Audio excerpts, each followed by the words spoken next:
Hello everyone. AP Ambedkar study సర్కిల్కి సంబంధించి exam pattern ఎలా ఉంటుంది, అసలు సిలబస్ ఏంటి అని అడుగుతున్నారు కదా. మేము రాసినప్పుడు ప్యాటర్న్ ఎలా ఉందో మీకు చెప్తాను. సో అది మీకు హెల్ప్ అవుతుంది. మేము రాసినప్పుడు మాకు ఆన్లైన్ టెస్ట్ కండక్ట్ చేశారు. టోటల్ 100 క్వశ్చన్స్ ఇచ్చారు. పేపర్ మొత్తం ఇంగ్లీష్లోనే ఉంది. And there is a negative marking. 75 questions వచ్చేసి జిఎస్ నుంచి ఇచ్చారు. అండ్ 25 క్వశ్చన్స్ వచ్చేసి సీసాట్ నుంచి ఇచ్చారు. మా తర్వాత జరిగిన బ్యాచ్కి రిక్రూట్ చేసినప్పుడు ఏం చేశారంటే 3 study circles like group 1, group 2, UPSC ఈ మూడింటికి కలిపి ఒకే పేపర్ ఇచ్చారు. సో పేపర్ అనేది ఇంగ్లీష్ అండ్ తెలుగు 2 లాంగ్వేజెస్లో ఉంది. ఇందులో కూడా 100 క్వశ్చన్స్ ఇచ్చారు. 67 క్వశ్చన్స్ వచ్చేసి జిఎస్ నుంచి, రిమైనింగ్ అంతా సీసాట్ నుంచి ఇచ్చారు. అప్పుడు కూడా నెగిటివ్ మార్కింగ్ ఉంది, 1/3 అన్నమాట.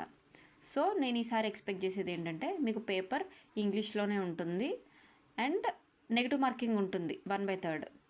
ఇందులో కూడా నాకు తెలిసి 75 క్వశ్చన్స్ జిఎస్ నుంచి ఇస్తారనుకుంటున్నాను, 25 వచ్చి సీసాట్ నుంచి ఇస్తారు అనుకుంటున్నాను. అండ్ పేపర్ లెవెల్ వచ్చేసి ఈజీ టు మోడరేటే ఉంటుంది. మరీ అంత టఫ్గా అయితే పేపర్ ఉండదు, మీరు భయపడొద్దు ఫస్ట్. ఓకేనా? ఇప్పుడు సిలబస్ కనుక మనం చూసుకుంటే ఈ స్టడీ సర్కిల్ నోటిఫికేషన్లో సిలబస్ ఏం మెన్షన్ చేయలేదు.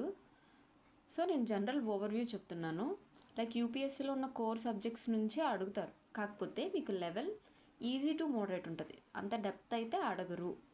ఓకే కదా? మీరు కరెంట్ అఫైర్స్ ఎక్కువ చూసుకోండి.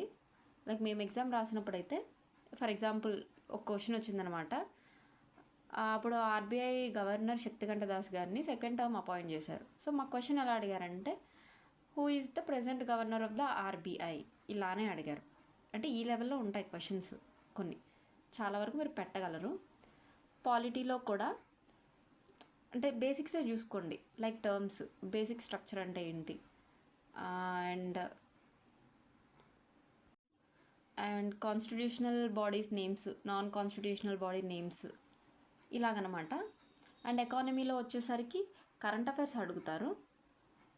అండ్ ఇందులో టర్మ్స్ కూడా చూసుకోండి, లైక్ జీడిపి అంటే ఏంటి, జిఎన్పి డెఫినేషన్స్ ఉంటాయి కదా, net national product, gross national product, ఇవన్నీ చూసుకోండి. అండ్ మనీ మార్కెట్ అంటే ఏంటి, ఫైనాన్షియల్ మార్కెట్ అంటే ఏంటి, బేసిక్స్ అన్నమాట.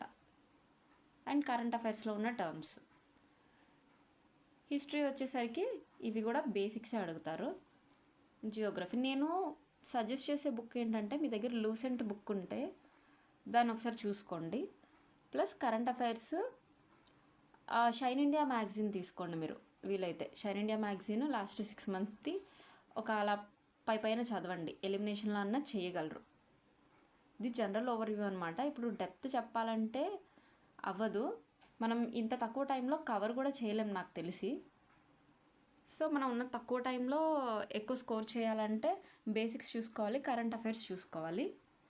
నా దగ్గర అయితే 2023లో జరిగిన ఆఫ్లైన్ పేపర్ ఉంది నా దగ్గర. నేను రేపు దాని గురించి ఒక వీడియో చేస్తాను, మీకు క్వశ్చన్ ఎలా అడుగుతారని ఒక ఐడియా వస్తుంది. ఓకేనా? ఇవి కోర్ సబ్జెక్ట్స్ అనమాట, అర్థమైంది కదా. Polity, economy, Geography, history, current affairs.